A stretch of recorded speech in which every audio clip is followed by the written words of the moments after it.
and practicing mindfulness, awareness in every walk of his life. His vision for life is to induce meditation to each and every person and create a wave of consciousness, which in turn helps every being to be in mindfulness, self-realization, be naturally happy, healthy, and loving. Masters, join me in welcoming Mr. KS Suresh, who has joined us from Bangalore, India, to share his wisdom on the book As a Man Thinketh by James Allen. Hearty welcome to you, sir. The stage is yours. Thank you. Thank you, Nikita.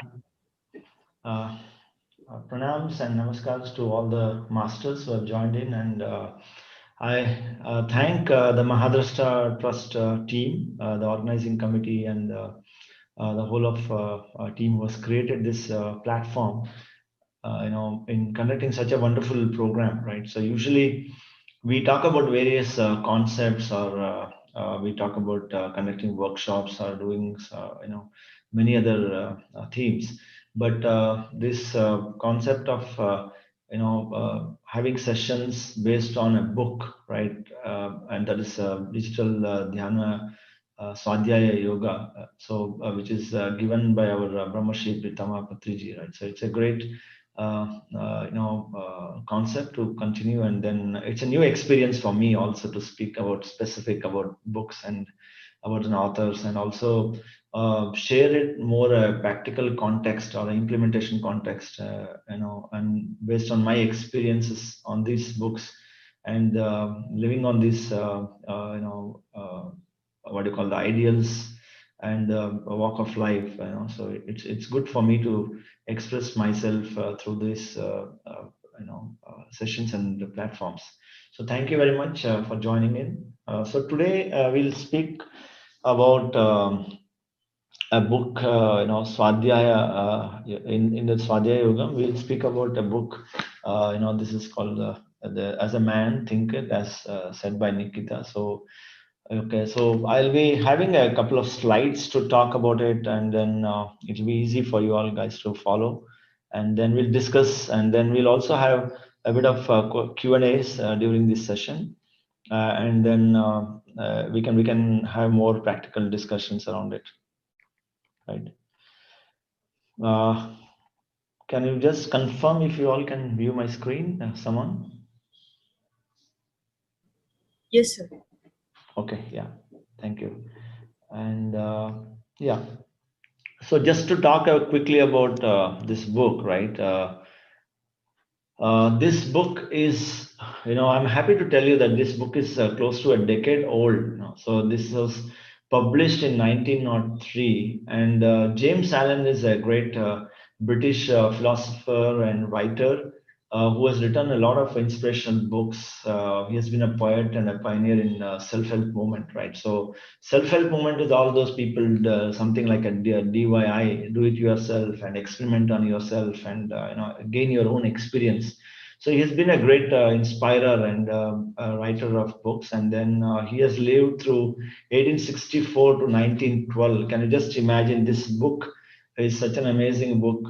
I recommend each one of the masters, and you all should read this book. It's a pretty not a very thick book. You can see it's just a 50-page book, right? So and it gives such a good amount of insight. And to tell personally about my linkage to this book, right? So this was my first generation book that I was reading through, and I was inspired so much that it helps you to introspect. It helps you to think about what these thoughts are all about. So he has written this book As a Man Thinketh. That's one of his most popular books, the most successful books of James Allen was As a Man Thinketh. And he has given a lot of quotes and insights about what thoughts are all about, and then how thoughts will affect the entire construct of a human being, and in turn the society, and in turn the world, right? So the very basis of the creation of what we are today, and what the society is today, and what the world is today, especially the humankind, is based on the thoughts that we create. So that's such a wonderful concept he has created, and then he has given quite a good insights about this about the thoughts, right? So one of the wonderful quotes that he has, if you can see on the screen, right? A man is literally what he thinks, his character being the complete sum of all his thoughts, right? So it's like, whatever a human being or a person is today is nothing but a sum total of all the thoughts he has created till date, right? So that means like, whatever we are, like whether we are happy, we are healthy, we are prosperous, we are depressed, we are angry, we are deceased, everything is nothing but a result of whatever we have generated or thought about myself or ourselves or about the society, right? That's the exact thing. So just to start with an example about this quote, right, I will compare this with something like, if suppose we have a bank account, right? If I have a bank account, it might have got created somewhere like, say, when I was 18-year old, I would have opened a bank account. Like suppose I am a 50-year-old person, not today. So it's like 32 years of transaction has happened in this bank account, and your balance as on today is nothing but the sum total of all the transactions that you have done, whether you have withdrawn, you have deposited, you have borrowed, you have taken interest, given interest. The balance as on today is nothing but the sum total of all the transactions that we have done in this particular account. From to the, when I was 18 years old and until I became 50 years also, right? So, and as we continue our journey with the bank account, it again, the balance purely depends on the total number of transactions that we have done. Similarly, a person, what he is today or she is today, is nothing but a transactional summation of all the thoughts and emotions that we have generated out of our mind, right? That's how it can all be summed up. A very simple truth, and yet a very profound and insightful, thought-provoking quote given by James Allen, right? Don't you think so? Such a great approach and thought to it. So, starting this as a curtain raiser, so masters, I would like to have start the session with the 10 minutes meditation, and then we'll continue the session as it is, right? So, and to do the meditation, so it's like, I hope I'll just guide those masters who are actually new to meditation, and then it will be a very simple exercise, and I'll be playing some soft music, and then you can actually be with the breath, and I'll just give you some small guidance about it, and then we'll end the session. When we end the session, we'll have to just put our hands on our eyes like this for 5 seconds and just open our eyes. So I'll be guiding you through this now. Just give me a sec. So if you can see the screen, right? So I'll be introducing you to Anapanasati meditation here. Anapanasati is nothing but inhalation and exhalation and being one with it, or observing the breath, right? So ana is inhalation, apana is exhalation, and sati means becoming one with it, right? So if you see here on the screen as well, it gives some instructions. So I'll be taking you through these instructions. One is, first thing first, we have to close our eyes, then be seated in a very comfortable posture, either on a chair or a floor or a mat. Either you can take rest of your back, or you can sit straight, whatever is your comfortable position. And you have to cross your fingers like this.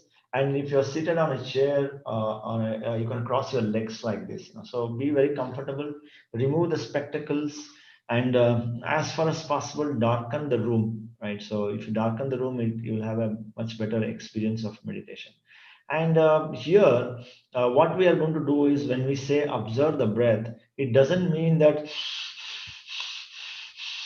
so we don't do a kriya. So we don't forcibly take the inhalation and exhalation. We don't do an exercise here. The whole day we are breathing involuntarily. The body knows when to breathe, when to inhale and when to exhale, and when to breathe softly, when to breathe briskly, when to breathe very fast, when to breathe shallow. the body knows, and it all purely depends on the emotions that we carry, right? So we are only going to be a witness of the breath the whole day, as we are not controlling the breath, and but we are not aware of the breath. But here what we'll do is we'll be aware of the breathing process, right? So my friends, dear masters, so what we'll do is we'll close our eyes, cross the fingers, cross the legs, sit very comfortably, observe the breath entering and exiting out of your nostrils, the entry point of your nostrils. Be aware of that point and observe the cool air going in, warm air coming out. So in between, what happens is the mind, like a monkey, jumps from one branch to another, like it jumps to the past tense or it jumps to the future tense. So the idea of this meditation is to bring you to your present tense, that is balancing and centering yourself. So when you observe the breath, you will come to the present moment, because the breathing is happening in the present tense, not in the past or in the future, right? So as and when the mind tries to wander, recall that you have to observe your breath and come back to the breath. I'll be guiding you through the process. And let's start. Close your eyes and cross your fingers, cross your legs. Observe your normal breath. No chanting, no visualizing, just you and your breath.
Sir, we can't hear you, sir.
Ten, 9, 8, 7, 6, 5, 4, 3, 2, 1, 0.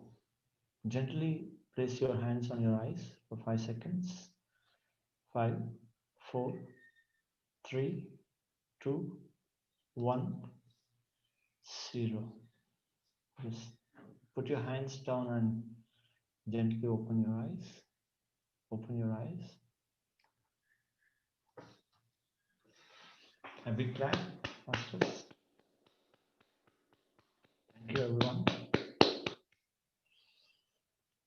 So, it's such a wonderful session of meditation. We just finished about 15 minutes, right? So let's get back to our the book of the day and the concepts and the practical applications around it, right? So I was just talking about a while ago, though, for those who have joined new, is that a man is literally what he thinks. That's the subject, and that's the topic of this book. And a quote by James Allen says, any human being, whatever he is today as on date, is nothing but a sum total of all the thoughts that he has generated or he has created, right, for his life. It's just like a bank balance of a bank account, which is nothing but the balance is nothing but a debit, credit, or the interest adjustments, all the transactions put together gives you the balance for the day. However old the account is, right? That's how we will compare the bank account, right? And as we all are in meditation, right? So we all come from a meditation background, and we have just finished a meditation. So it's all about observing the breath, and then observing the thought, and then making sure that we become more aware of the thoughts, right? So one of the important point that James quotes is that it's a man's mind. Like, say, where does the thought sit? The thoughts sit on the man's mind. So the mind is more like a virtual platform. It is like it's a farmland, or it's a garden where it's like a completely layer of soil, right? It's like when a clean soil is available, and then whatever you sow on the soil, whatever seed we sow is what we are going to grow, right? So the thoughts are like the seeds, and the man's mind is like a garden's ground, where a human being has its free will to cultivate or sow the seeds, whatever he wants to create his life like. So either he can create a great life, or he can create a very distressed or a depressed life, right? Or he can grow garbage, and it doesn't understand what his life is all about, right? So it's like either you can make a very beautiful garden growing whatever wishful fruits and vegetables or greens that we want to grow, or we just don't know that it's like a wild place, completely full of weeds, and nothing we can make use of it. So that's how he compares a man's mind, and this mind is completely filled with thoughts regularly. But a person who can wishfully, willfully, consciously create the thoughts that he wants, then he creates a beautiful garden, or a lawn, or a farm that he wants, right? Otherwise, it will be just like we don't know what's growing here, right? You can see in the picture. So in the previous picture, you could see, you can see images of all the fruits that what we are trying to sow and what we are trying to get out of it. And but when you come to this stage, we don't know what's growing. It's all about weeds. We don't know what is the purpose of the life, or what is the purpose of my day, right? So we all have to live with a purpose, right? So everyone has to have a ideal state of thinking as to, yes, this is the purpose of my day, this is the purpose of my life, this is the purpose of this job, this is the purpose of my family, this is the purpose of me studying in this college. So we should all have a purpose, and that's like sowing the seed of a purpose of education or health or anything like that. So if we don't know what is the purpose, if we don't know consciously what we are creating, then our life becomes just like what you see in this image. We don't know what we are sowing, we don't know what we are getting. We are really a confused lot of people, right? And that's exactly the situation of the whole world, right? Many people, we don't know what is the purpose of our life, we don't know what we are creating, we don't know what we are sowing, we don't know what finally we know, yes, we are reaping some fruits or vegetables or whatever results, but we don't know why it's coming and where it's coming from, right? So there is always a cause and effect. Like in the Indian mythology, we have a karmic karma yoga, karma siddhanta. As a man thinketh is purely based on the karmic principles or karmic philosophy. That whatever we sow, so we create, and whatever we sow, so we reap. Right. So it's all about that concept, and that's how it all starts working. And James Allen has written this book. This book, can you imagine? It's almost like 100-year old. It was printed way back in 1900s, and then we are now in 2020. It's been more than 100 years now, and then it's still a great book. right? And I have connected a couple of things just to help you all understand more scientifically also. So the one which we talked about is more philosophically, right, Master? So I also wanted you to understand scientifically how have we understood, what is the way we can understand. Is it really true? Is it really right that, every thought matters, everything matters, every emotion matters in our mind? So let's try to see what the science also says. So whatever you see in the picture, right? It's an experiment conducted by one of the great masters called Masaru Emoto. He's a Japanese scientist, but is a highly spiritually inclined person, and he wants to link spiritual science and material science together and help people to get the benefits of the spiritual science in day-to-day affair in a materialistic world, right? So if you see this image, you can see roughly five pictures in this, right? And this is what he did is he wanted to measure or see the effects of human emotions or human thoughts on his body and the external environment. That is like every thought has an impact or effect, as what James has said, but he has proved it in real terms or in scientific terms. So what he did is he wanted to study the effect of emotions or the human thoughts on the body in itself and then external world. Is it really going to impact the world? For whatever I think. So what he did is he took five bottles of water, like he took like this a bottle of water. So he took five bottles of water. He held it, or they held it like this, and they gave an emotion or a thought to that water, saying that one bottle they took it and just nothing. He just held it and then keep it aside. And then another bottle of water they took it and they did a praying. So they whatever religion it was. So they just held the bottle and then say they just prayed and they made a prarthana. And one more bottle, they took it like this and then said, "Thank you very much. You're such a wonderful thing in my world, and I really love, thank you for whatever, because I drink and I'm living because of water." So I said, "Thank you," with great respect and gratitude. And he kept that aside. And then one more bottle, they took it and then they started cursing the water, saying that, "I'll kill you. You make me sick." And he gave a very a strong anger to that, and then kept aside. And another bottle, they said, "I love you," and "I thank you, I love you," and that bottle was kept aside. So all the five bottles were frozen, and then when once it was frozen, they observed the ice crystals, right, the molecules, ice molecules, under a microscope, electron microscope.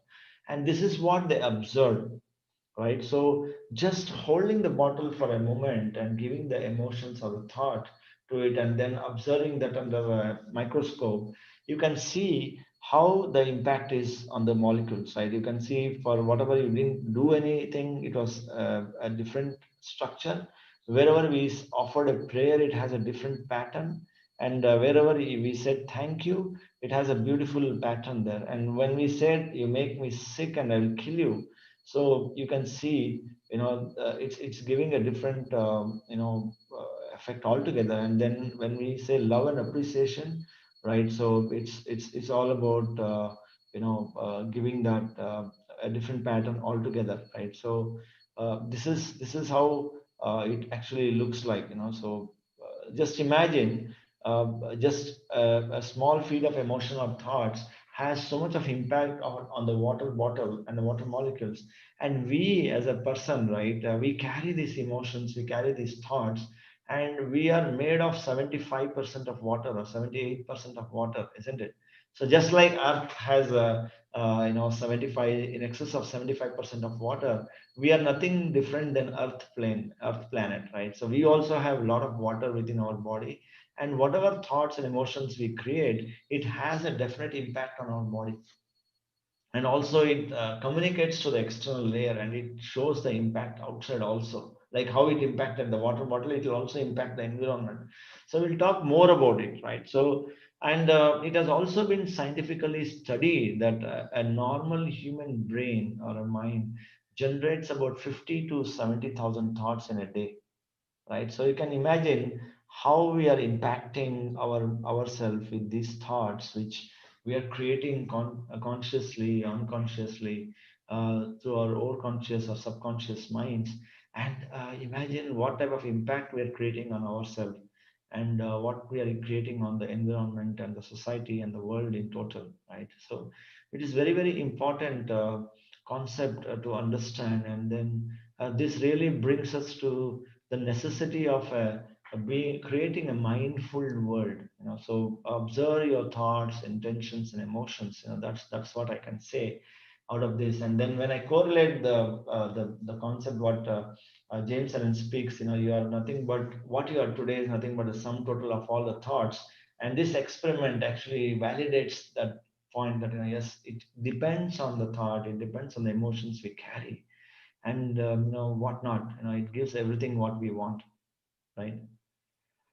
So any questions so far? Anything you want to clarify? Anything that you want to speak? You can raise your hand or type on chat box. I'll pick up and or I'll embed those discussions as I continue the session, right?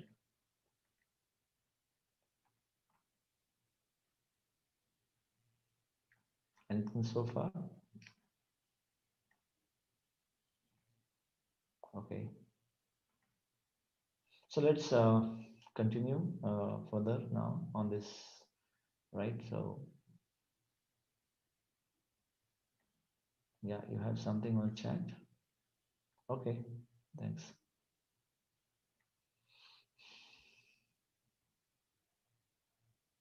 So this is the impact of our thoughts and emotions. And then when I look at it here, right? So further on this, right? So we'll try to understand more. So James speaks about lot many things about the thoughts, and the type of thoughts, the different clarity of thoughts, and then conscious creation and things like that. So usually we are all burdened like this. Like in the previous slide we saw, a normal human being generates about 50 to 70,000 thoughts or in excess, unless he's spiritually inclined or he's practicing mindfulness or he's in meditation. Otherwise, it is creating like a reckless creations or reckless thoughts that is generated in the mind, and that has been sown unknowingly, knowingly, and we'll start getting the results, right? So this is the way a human being feels, that he's burdened, right? When he has a lot of thoughts in his mind, and then it's like carrying a baggage where you don't know where is it. It's like a virtual bag which is very heavy, and you don't know where the bag is. You're seeing the bag, nothing is there, so but you're carrying a weight.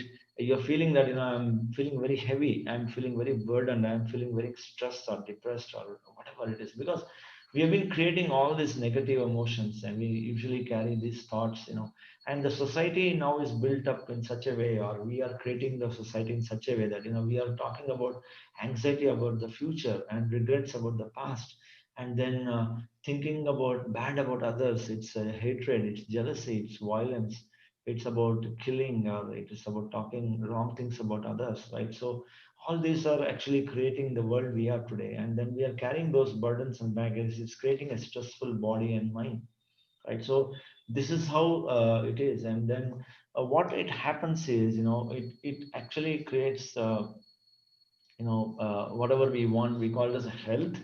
Like say if it is also been scientifically studied, also like we saw in the previous slide, like say it is impacting the mental and physical health, right? So mental health is created, the physical health is, the mental health gets spoiled because of thoughts, and the physical health is created because of the mind. Because if suppose I want to raise my hand, first my mind, I decide that yes, I want to raise my hand, and then I my hand raises, because the body is nothing but a slave of the mind. And when I lift my hand, it first creates an impulse in the brain, and then it sends the instructions to the motor nerves and the muscles, and the whole thing works, and then it sends an electrical impulse. Then my mind says, okay, lift the hand, then it goes up, right? So the brain also is controlled by the mind, and the mind is seated with the program of the thought, right? So if the mind decides, I'll not lift the hand, then just leaves it there. So that means every single action or reaction or instruction that the mind gives to the body, it hears and it adheres to it. So if the mind says you run, there is some danger, so you start running very fast, right? So when you say stop, it will stop. So similarly, when we look at the modern day science, it says 99% of the disease is psychosomatic. That means whatever comes in the psycho, that is in the mind, it is affecting the soma, that is the body, right? So whatever we pursue or think that, yes, I'm going to get infected, or I'm really getting very feeling unhealthy, or if I eat this is going to happen like this. So whatever we create, and it is impacting directly on the physical layer also, and it creates even the blockages in the body, the nervous problems, or whatever we have issues, whether be it cancer or be it any other complicated disease, everything is driven by the mind and the thoughts that we create, right? So he says physical health and the mental health is very, very vital part of a human being, and that gets affected mainly because of our mind and thoughts. And definitely, if we want to live a healthy and a happy life and a physically enjoyable life, then it's better we observe and keep our thoughts clear, and then don't think about wrong deeds, or respect your body and feel the energy,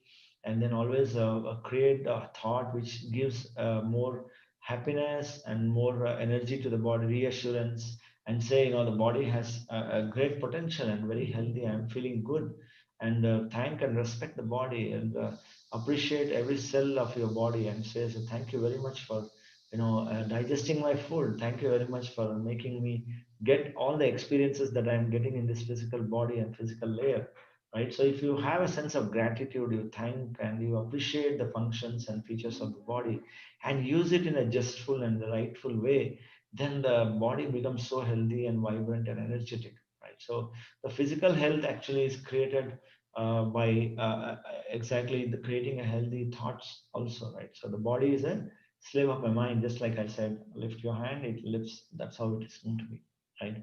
So the second thing is whatever we want to achieve, like be it education also, right? Say, if I give you a very small example, right? So if I want to see all the people who are studying, or all the people who are studying science, they will be found in science colleges. I mean, all the people who are studying law, you can find them only in the law colleges, right? So all the people who have thought to study law will end up in a law college, right? All the people who want to do a scientific research, they will end up in research institutions. So anyone, you will not find any person who is not, come there to study science, because everyone would have thought that, yes, I'm going to study science and I'm going to research on some subject.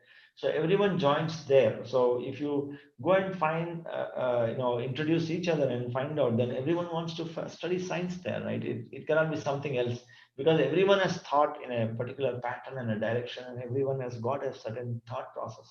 So everyone goes and meets in the same location, and that's why even the education that we get, we demand and we create what we want, but the external teachers and the education comes to you externally once we want something, right? So that's how it how happens there. So and even the life partner we choose, so we create vibrations, we set the expectations to the external world, then it's like it actually resonates, and we create a set of expectations that, this is the type of partner I'm looking for, this is the type of partner I don't want. So rather than creating what you want, if you say I don't want this, I don't want this, it's actually going to attract more of that, because you're creating more of I don't want what you don't want. So if you sow more of what you don't want, you're only going to get what you don't want, because whatever it speaks, the nature, the universe responds to the same feeling. Like say, if you decided that I want to go and study science, then you are end up with a science institution. So if you say I don't want to study, I don't want to study, so you naturally not will not end up with an education institution at all. Similarly, like even if you choose the life partner, so you have to create that in the mind as to what is the type of partner, an ideal picture. It's like it's called as a dreaming. It's called visualizing. It's called creating in the mind, in envisioning it. So everything is envisioned. So there's a lot of stress given on how we are going to envision, how we are going to like the dreamers are the best creators of the world, right? Because in the dream, uh, like our great Abdul Kalam, our the late president of India, like Dr. APJ Abdul Kalam, right? He said that we dream and you create. You dare to dream and then you create in reality. So similarly, whether we are talking about education or love or even fortune, everything is first created in the mind. So we imagine, we visualize, and the if I want to have fortune, then you have to create a scenario or a picture of yourself enjoying and being in that fortune, and not that you are still living in a very poor condition. It doesn't matter in what condition we are currently in. It only matters what you are going to dream, and the dream is eventually going to be answered by the universe, because the universe does not judge you. Universe does not tell you, you are only a beggar today, how can you be a millionaire? It doesn't judge you. It only knows what you want, and it will give you the way and the path and opportunities and create the whole ambience and environment, and the whole earth planet prepares to give what you want, right? So if you are a poor person and you always curse about the poor condition that you have, you curse the people what you have, you curse the people who have given birth to you, if you curse the environment around you, so you're only going to create the environment more and more, because every visualizing, every thought that we are creating, like cursing a person, is like you're sowing a curse into the soil. So you are like, you don't want that, but you're still creating more and more an abundance of that curse, or blaming the people, right? So you're going to get people only who are going to be blaming you and you blaming them. That's how we are going to create. But if you want to come out of this trap, he says conscious creation and conscious awareness is the only way which we can look at it, and then that's how we can talk about it, right? So, and we usually fall into that same trap of creating only those things which we don't want to create, because we are so scared, or we are so depressed, or we are so suppressed by these physical conditions or emotional conditions in our family, in our office or environment, the worldly conditions, that we don't dare to dream what we want, right? So let us all dare to dream what we want, right? So if we don't dare to dream what we want, then we cannot create what we want. That's exactly what it talks about, right? So we all, like, it's like a simple example, right? There is one rich person, right? Where there's a rich man, every night he is afraid that he has so much of cash and gold and lot of property. What if there is some person, a burglar, a thief comes and robs him? Every night when he sleeps, he just gets a spike of fear. I have so much of cash. I have to be careful, to be alert, right? He creates only that, and then every day is watering. He has sown a seed of fear and then insecurity about the fortune that he has. Every day he waters it by recalling the thought again and again. And there is a one great robber, right? He thinks always, I want to get a big jackpot. I always want to get a big hand, and I want to have a big bounty.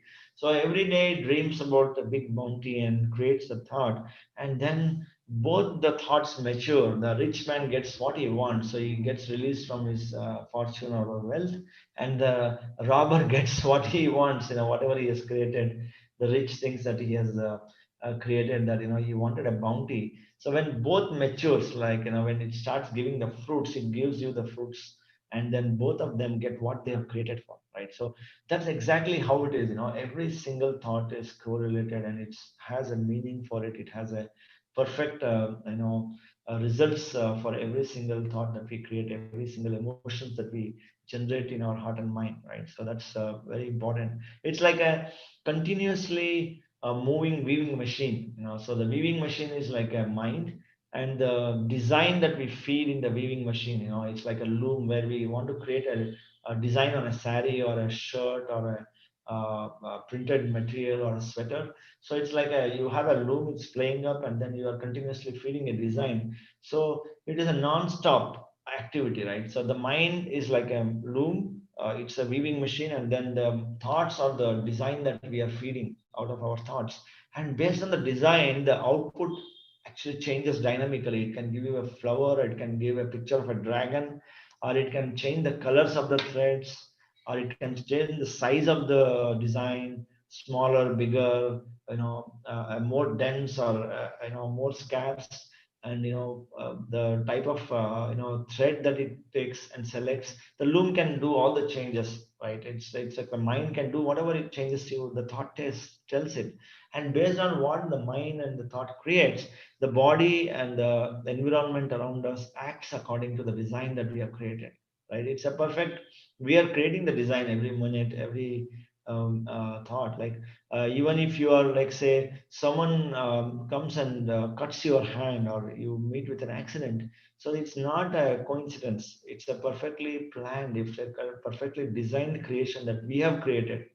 Even if someone steals you, you get cancer, you get fortune, you get a lottery, you get a big jackpot, or you get a hit with a great job, a great friend who can help you in a big way. Everything is not a coincidence. It's a perfectly created intersection of thoughts, at a perfectly intersection, or a demand and the supply, right? It's like you are going to a restaurant and ordering for food, so the supplier or the waiter will only give what you have ordered. They will never serve you what you have not ordered. But what you have forgotten what you have ordered, right? So you'll start quarreling with them, right? I did not order this. Why did you bring it? Because you have a memory loss issue, right? You order it, within 5 minutes you lose your memory. So the person who serves you brings whatever you have ordered. But what happens is then you will not accept it. You don't have a sense of acceptance, and you don't realize that you are the one who ordered these things. And then you start fighting with the person who has given you the food and said, I didn't order the pizzas, I had ordered you the rice, right? So then he says, okay sir, you see, this is the order I've written down, and you can ask your friends, and I can see it is punched in my system, right? Something, it's similar, right? From one instant to another, right? We keep creating non-stop. But when it comes to ripening of the germination, and when it gives fruits, then we start fighting and getting agitated. Why did it come to me? Why is it happening to me? Why everyone is cursing me? Why is it everyone blaming me? Or why everyone is appreciating me? Right? Everything and anything that comes to us, it's not a coincidence. It's a perfect creation. It's a perfectly balanced world. Right? Every thought has an accountability. Just like I told, 1 rupee or $1 deposited in a bank has all the accountability. The bank doesn't say it's just $1, so just forget it. It doesn't say like that. They say $1 is a $1. It is added to your account. There's a calculation to it. Every single thing is accounted. So similarly, every thought that we generate, every thought that we create has an accountability, has a result oriented to this, right? So it's such a wonderful world, right? So it's a, and when we if I extend this a bit more, right, when I talk about in a spiritual context, we are not just come here only in this lifetime alone, right? So if I want to extend from what James has said and add some more flavor from my end, right? So we are not come here just appeared out of nowhere in this lifetime. My I as a spirit, or I as a soul, is a continuous thing. There's no discontinuity. It's a continuous thing. It's everywhere. It's an omnipresent energy. It's a spirit. It's a soul, right? So whatever we are today is because of the last life that we left, and the intention we got to create, or the experience that we got for this lifetime, and what is the experience we want to get in this lifetime. So it doesn't so happen that whatever I have created in the past life, it just disappears after the past life. It also carries forwards the future, I mean the next life and next generation, or many lifetimes also. It's like in a simple way, if I want to tell you, right, it's like one financial year to another financial year, we always have a closing account of a P&L. There is a profit and loss account, and there is a balance sheet, right? So the profit and loss account says whether you have lost the money or gained the money. You have made profits, then it adds to the balance sheet into your profits. Your assets will go up. Or if it says you have lost the money, then your assets will go down or your cash flow goes down. It hits the balance sheet, right? So if there is a liability to be paid, so from one financial year to another financial year, it doesn't get nullified. It doesn't get excused. The bank, if they get the money from you, they will come behind you to take the money, even from one financial year to another financial year. So similarly, we change our bodies, we change our lifetimes, we change our dimensions of the planes or planets that we are in. But it doesn't excuse you from whatever we have created, whatever assets we have created. Like if I have hurt someone, that comes back to you. If I have given good things from someone, it comes back to you. So we have to give and take in exchange of things, right? That's part of a karmic siddhanta. It's called, like, the past is called all the sum of all the past life is still there. Like I said, the bank account has the sum of all the transactions. So similarly, all the past life transactions or creations or karmic accounts is still there. That is called the sanchita karma. Okay, it's called the sanchita. And then the current life, it's like a current account. You have created a company, you have taken some money from the sanchita, brought it to a current account, you have invested in the business, and then you will gain or lose, and then you will carry forward to the next life. That is next financial year, right? So that is called agami. Sanchita, the current life is called prarabdha. You bring certain karmic balances. You say, I will only consume this much of prarabdha, sanchita, and bring it into this current stage. This is the drama I am going to create. These are the players, these are the actors. So we create all these things and come here to experience certain things. And then when we complete this lifetime, we carry forward. So the previous sanchita plus the result of the prarabdha gets added up, plus or minus whatever it needs to be. Then it goes to the agami. That means the future. So there is always a free will in this lifetime. So irrespective of what we have created in the past, right? We have a consciousness. It's called the free will world. We can decide. Even if I'm suffering on a deathbed, I can decide.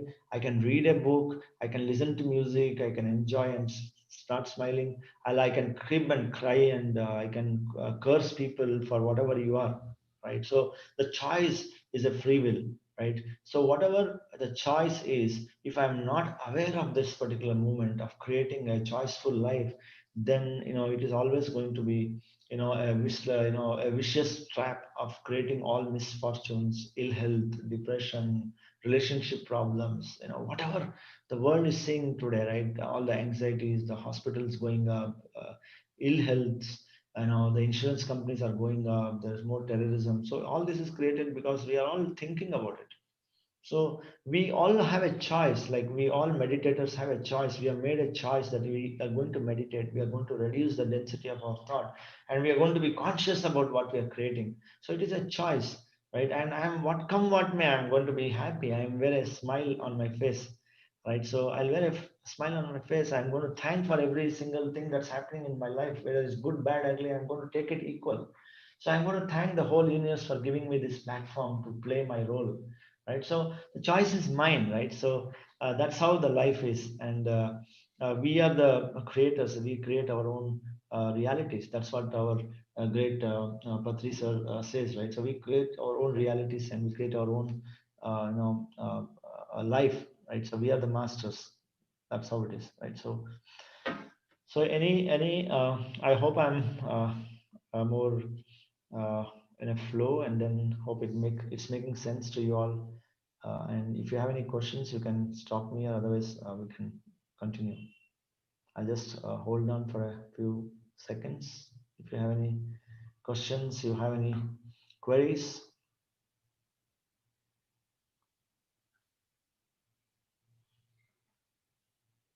Yeah.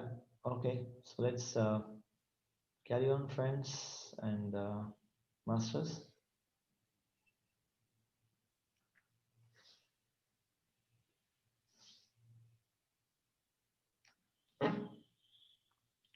So this session is pretty interesting because it's all about thoughts, and I told you, it's like you know, James also talks about sow and reap, right? So if I look at this tree, right, if I look at this tree here, it is talking about you can what you can see here is a mango tree, right? It's a tree with full of mangoes, right? How many seeds do you think we need to get this big tree and with so many fruits? How many seeds do we need to sow to get this big tree, right? I hope definitely everyone, unless you are not gone crazy. So everyone would say, I just need to sow one seed to get one tree, right? Unless the seed fails, then you may have to sow another seed because the seed would have failed or it wouldn't have germinated.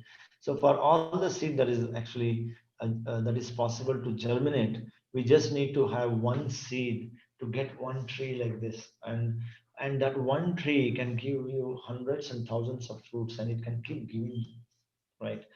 So this is called the cause and effect theory, right? And what James also says, and we also know in our own philosophical terms, that if you give one, you get 10, right? If you give one, then you get hundreds of it, right? If you do good, then you get hundreds of good things in your life. If you do bad, then you will get hundreds of bad things or tens of bad things in your life. Like if you sow one seed of mango, then you are seeing it here that you're getting thousands and hundreds of mango fruit in the tree.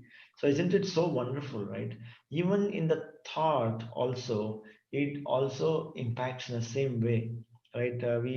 I usually take some examples to it. How can one thought that I create can give so many results? Can it give so many fruits to me? One thought I would have thought something. That, I may get cancer, or I may get diabetes, or I can get a jackpot. I'll win a great job with the bonuses, and I'll get a great car.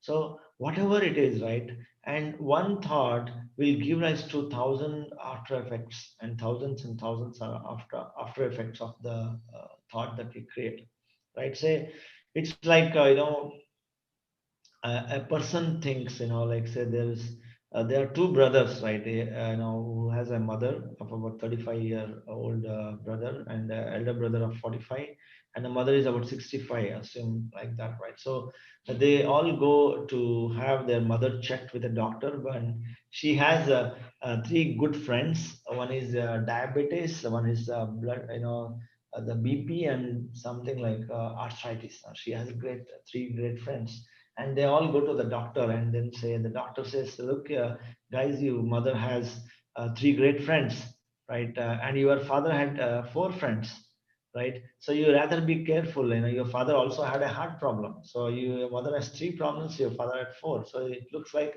you may also get it, because sometimes it may also get to be genetic or hereditary, or you may also be careful that, because it can also affect you, or you may also get into one of these catching with one of these friends. Then one brother, like a 35-year-old brother, he says, come what may, I will not get into this. I will never get these friends with myself. And then the brother of 45 thinks that, yes, I may get something like that. Let me be very careful. So what happens is, every single thought that a person generates, if you look at it here, right? If you look at the image here, the brain here, the brain generates something like an electrical impulse, right? It generates an electrical impulse, and then the electrical impulse will have two effects to this. Okay, every single thought will have two effects.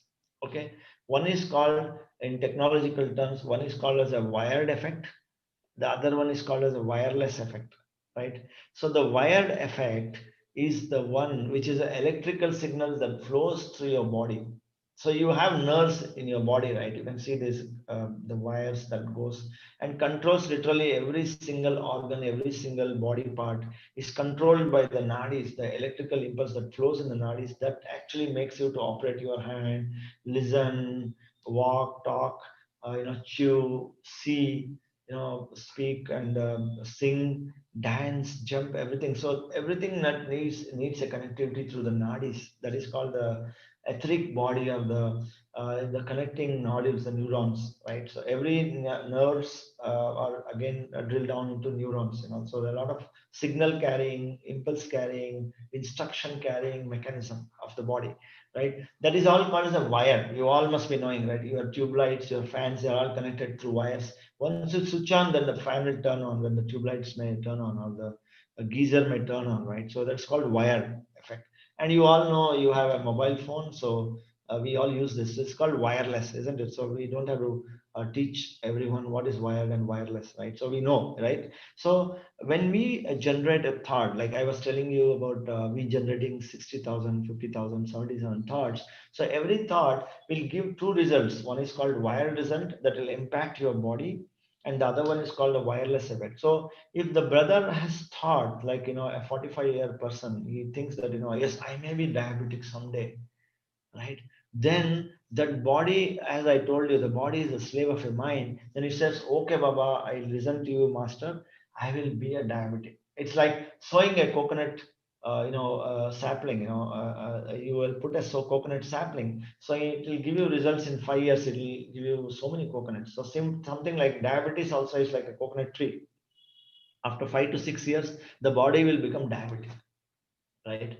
And what happens, the whole body, every cell is programmed, become diabetic, become diabetic, become diabetic, become diabetic. Like you see, you keep one heap of a small heap of sugar, and then there are some ants.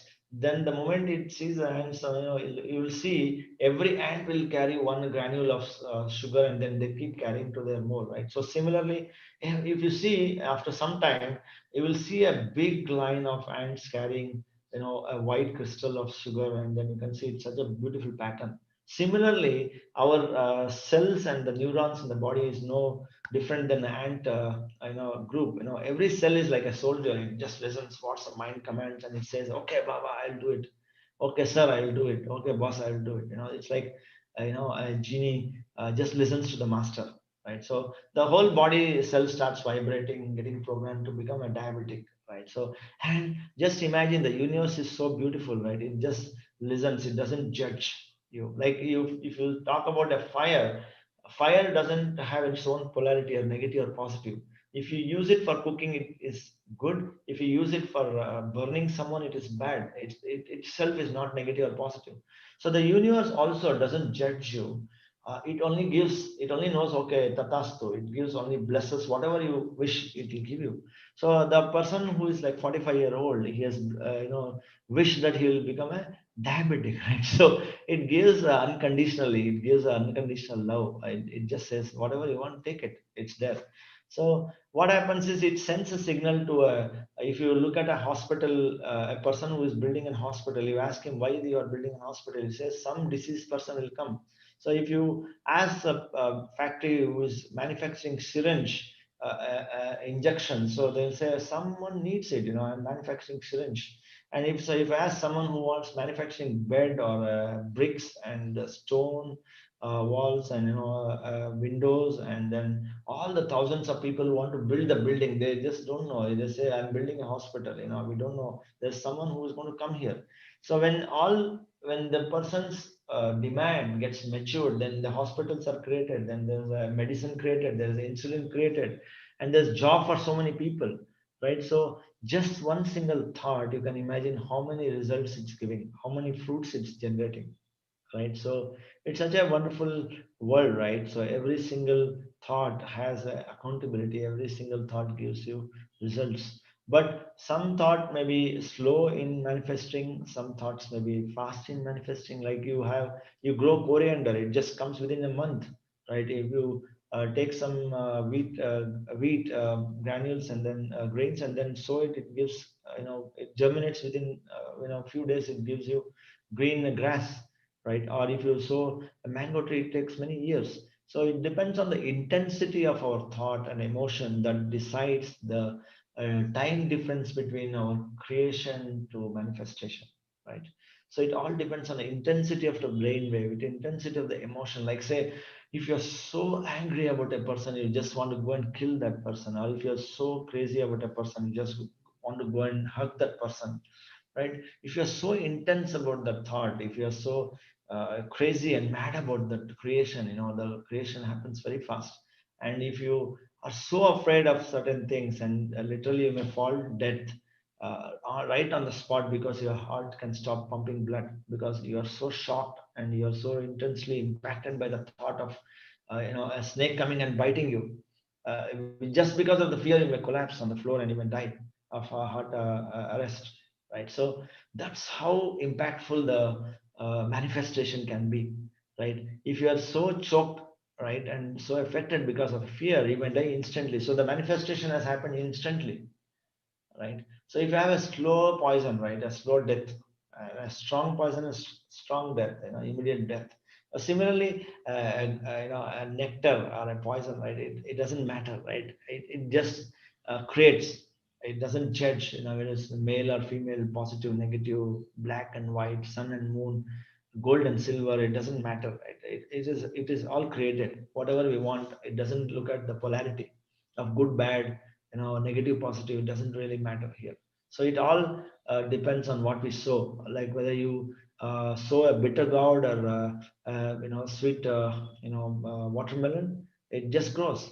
That the soil the soil or the mind itself doesn't judge what is actually you're sowing. It doesn't say, "Arey, it's bitter, Baba, don't sow it." It doesn't tell you, right? The nature and the universe doesn't really stop you from creating whatever you want to create. Arey Baba, it's so sweet, don't eat it, or don't sow it, you will become diabetic. It doesn't tell you. Right? It just gives you whatever you want, right? It's abundance, it's unlimited, it's non-judgmental, it's universal, it's infinite. We can create infinite things in our life, right? So the problem is, the only thing is we as a human, right? We don't know what we are creating, right? If you see this tree, master, so what is the name of this tree? Can anyone say what is the name of this tree? Can anyone say what is the name of this tree? It has so many different things. So this is how usually our life is, right? That's what even James says. Even I have experienced it myself. So we don't know what we are sowing every minute, every moment. We don't know what we are thinking. We don't know what we are carrying in our mind. We don't know what emotions we are having, right? So it's really a reckless creation. It's just unconscious creation. We don't know what we are doing it, right? So that's why if you see here, it's like a mixed uh, crop, mixed food. We don't know. We're just like a an unconscious farmer. Just he doesn't know what seeds they are. He's just taking one big bag of seeds and then he's just throwing the seeds on the soil.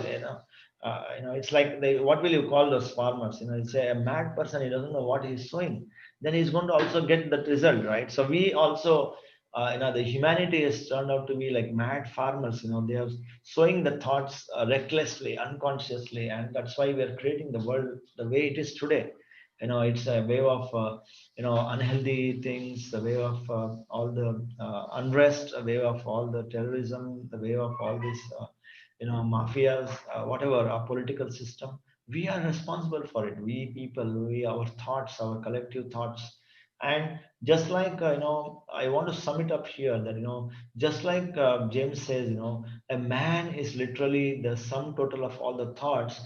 At the same time, the world, the human kingdom today on the earth plane is nothing but a sum total of all the human thoughts that we have created in the earth plane as on today, right? That's the reason the world is like this. No one has to be blamed. We are all equally responsible to be in this plane, in this vibration, in this experience, in this situation of the world. We are all equally responsible for it, right? Don't you think we are all responsible for the world we are living in? Don't you think we have created it? Because every moment, every situation, as we saw in the experiment of Masaru Emoto, a bottle, just one thought of or one emotion, it gave rise to reorganizing the crystals or patterns of the molecules of the water. Similarly, the external world also gets these wireless signals, and that's how it is all getting created, right? If we all think about ill health, then we create more hospitals. If we all think about being healthy, no medicines, no doctors, no insurance companies are required. If I don't have accidents, if I don't create an accident in my mind, a fear of accident in my mind, if I don't create a fear of unhealthiness in our mind, no doctors, no medical. Like if I'm buying bananas every day and 100 people are buying bananas every day and they all stop eating bananas, then there's no demand, there's no supply, right? And something else will be on demand and that will start growing more, right? So it's purely a supply and demand, it's cause and effect theory, right? So the world today is a perfect paradise or hell or a heaven, depending on what we as a humanity are creating.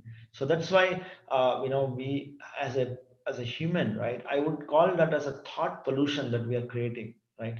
So the mother of all the pollutions that we have is a thought pollution. Mother is what gives the birth to a child, isn't it? Mother is a creator. Mother is giving the home, a place as a called as a womb for the child to grow up and for a baby to come up, and then she's giving birth to a child. So similarly, we as a creator of thoughts, we are the thoughts are the mother of all the pollutions that we are creating: noise pollution, air pollution, water pollution, or whatever problems that we are creating. The mother of all good and bad are nothing but the thoughts. So meditation actually is one way, right? To create a serenity and a calm mind. Meditation is one way, right? Like when we did meditation, we observed our breath and we realized that we are getting a lot of thoughts, and we reduce the thoughts by observing the breath again. So we become conscious of the mind, we become conscious of the thoughts that we create, and ultimately we get a calm mind because there's no many thoughts, and like it's like a plain land, and you know what you are sowing. Then you don't create more weeds, and suppose you sow mango, then you get a great mango tree. So whatever manure and water you are giving it to the tree gets 100% nutrition of that, 100% care of that. But if you create too many unwanted weeds, then you will have to go literally and search, where is my mango tree? The weeds have grown so big. So the purpose of whatever you are struggling for, the purpose what you want to achieve is lost because you have created too many weeds that are not supporting the main seed that you have sown, right? So that becomes a agitated mind and a very disturbed mind and a distressed mind and a depressed mind and a stressful mind, right? So and becoming conscious of our mind, and meditation is one way where we can observe and reduce the density of thoughts, and that will create something called as a calm mind, and it creates a serenity within us.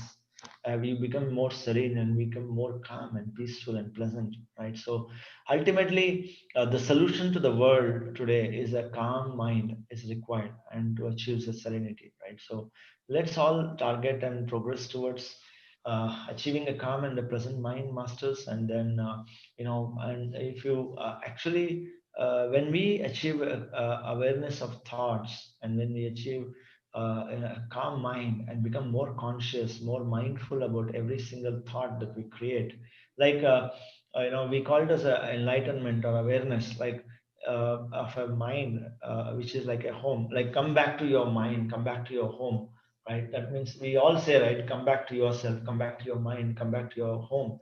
That means if anyone wants to come to your home, enter your home, then they literally knock your door and ring a bell, isn't it? So you open the door and see whether he is a person whom you want him to come, or whom you want to meet. Then you say, welcome Baba, so thank you for coming, and you give them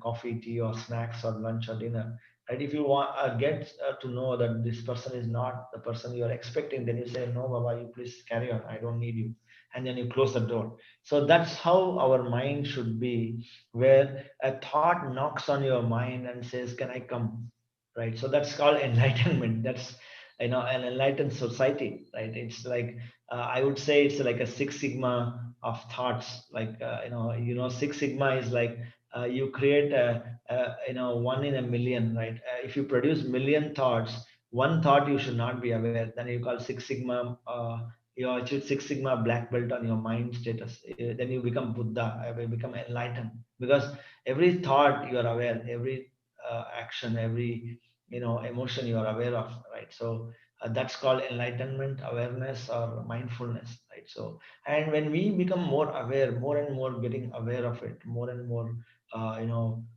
observing our breath more and more, then we can achieve, one is a pure and calm mind. First thing first, we'll achieve a pure and calm mind, and then as we progress, we'll get to know the right speech, so we can know what we are speaking, what to speak, when to speak, how to speak, whom to speak, how much to speak. The right speech, right? The right speech, knowledge, the wisdom of right speech, right? And then when we speak, whatever your actions and deeds are is based purely on your mind, and then the speech and action is based on whatever you think, right? So that is called trikarna shuddhi. It's called the manasa vacha karmana, right? So we call it a we have achieve a three-layer shuddhata, or purity. Purity of mind leads to purity of speech, and purity of speech and leads to purity of action and deeds. So that is called karma kshetra, right, master? So it's such a great thing. So I could just try to join the dots, like he has given a great book called As a Man Thinketh, and I could just want to connect the dots and then give you my context, my experience living with this book. So I'm literally can see the effect of living practically on this philosophy, and how we can lead to a serene life.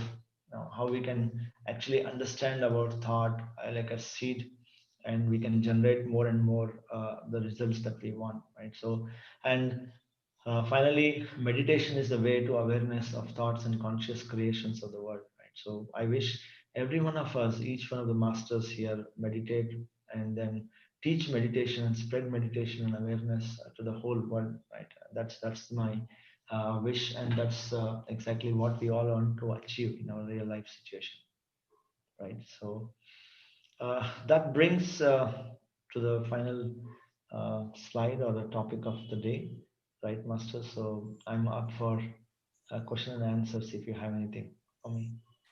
I hope you all enjoyed, and you can you could get some good context of what we were speaking for the day. Thank you so much, sir. It was a great wisdom session. As a Man Thinketh, described the power of thoughts by James Allen. I would just like to summarize some points that